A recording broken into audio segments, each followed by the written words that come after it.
Hello guys, good morning. Pinulanan nga adlaw subong, so life update lang subong adlaw maluto kita pinalagpat.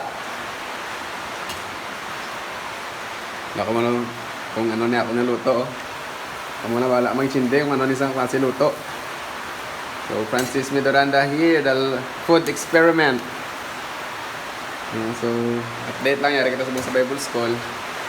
So asahan mo na pag Bible School student ka, wala masyado tinulugan. Grabe ang stress.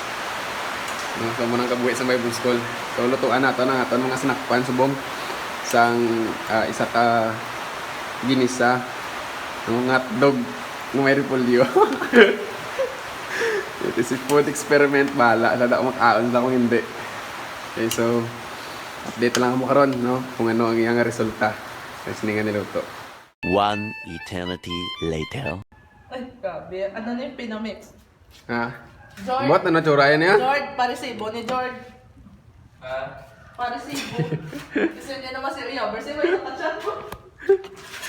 Finished product na, finished product. Ano yung Rio sa tilar na ba? Yaw, lawan na yaw.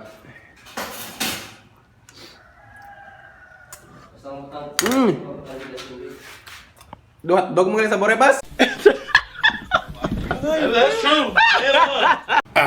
Sa luto. Hindi mo kayo mapanyulusin na. Ma'am?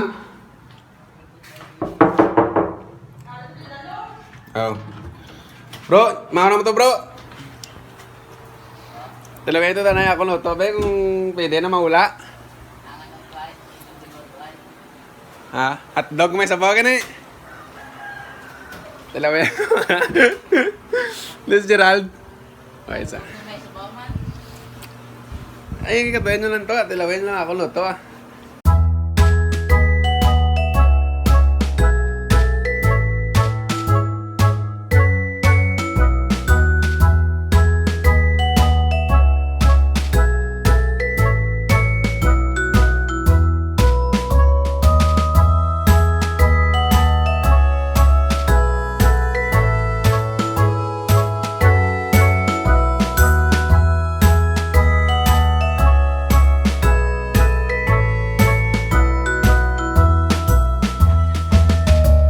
Ari ang mga cottage, pwede na matulugan.